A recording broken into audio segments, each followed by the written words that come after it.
కష్టపడి పనిచేస్తే ఏ అడ్డంకులనైనా అధిగమించచ్చని నిరూపించారు ఓ రాజస్థానీ మహిళ కౌసల్యా చౌదరి. ఒక వ్యవసాయ కుటుంబంలో పుట్టి చిన్నతనం నుండి చదువుతో పాటు ఇంటి పనులు, వ్యవసాయ పనులు కూడా నేర్చుకున్నారు.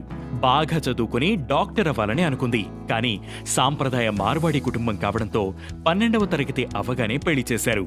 ఆ తర్వాత ఇంటికే పరిమితమైంది. అయితే 2017లో ఓ బాలుడు యూట్యూబ్ ద్వారా డబ్బులు సంపాదిస్తున్నాడని తెలుసుకున్న కౌసల్య తన వంటకాలను ప్రపంచంతో పంచుకోవాలని నిర్ణయించుకుంది. తన భర్త, తల్లి సపోర్ట్తో 7,500 రూపాయలతో ఓ స్మార్ట్ ఫోన్ను కొనుగోలు చేసింది. ఇంట్లోనే వంట చేస్తూ వీడియోలను రికార్డ్ చేయడం ప్రారంభించింది.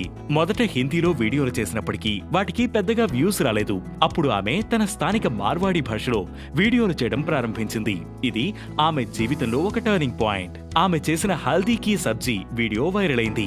కొన్ని నెలల్లోనే ఆమె ఛానల్ సిద్ధి మార్వాడి కిచెన్ కు 1,00,000 మంది సబ్స్క్రైబర్లు వచ్చారు.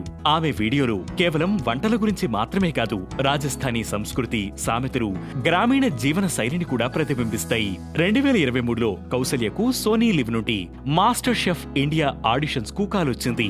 తన భర్త ప్రోత్సాహంతో కౌసల్య ఆడిషన్లకు హాజరైంది. రాజస్థాన్ నుండి టాప్ 12లో చోటు సంపాదించిన ఏకైక పోటీదారిగా నిలిచింది. ఆమె వ్యక్తిత్వం, రాజస్థానీ రుచుల పట్ల అభిమానం ఆమెకు దేశవ్యాప్తంగా గుర్తింపు తెచ్చాయి. మాస్టర్ షెఫ్ లో ఆమె ప్రదర్శన తన జీవితంలో కొత్త అవకాశాలను తీసుకువచ్చింది. 2024లో సిద్ధి మార్వాడి అనే స్పైస్ అండ్ ఆయిల్ బ్రాండ్ ను ప్రారంభించేలా చేసింది. ఈ బ్రాండ్ ఎలాంటి ప్రిజర్వేటివ్స్ లేకుండా సాంప్రదాయ పద్ధతుల్లో తయారు చేసిన నూనెలు, మసాలాలను విక్రయిస్తుంది. దీని ద్వారా కౌసల్య గ్రామీణ మహిళలకు ఉపాధి కల్పిస్తూ 35 మందికి పైగా మహిళల జీవితాలను మార్చింది. ఆమె యూట్యూబ్ ఛానల్ ఇప్పుడు 1.6 మిలియన్ సబ్స్క్రైబర్లను కలిగి ఉంది. ఆక్స్ఫర్డ్ ఎకనామిక్స్ సర్వేలో రాజస్థాన్ నుండి ఎంపికైన ఏకైక యూట్యూబ్ ఛానల్ గా సిద్ధి మార్వాడి నిలిచింది. ఆమె వీడియోలు విదేశాల్లో ఉన్న రాజస్థానీలకు తమ స్వస్థలాన్ని గుర్తు చేస్తాయి.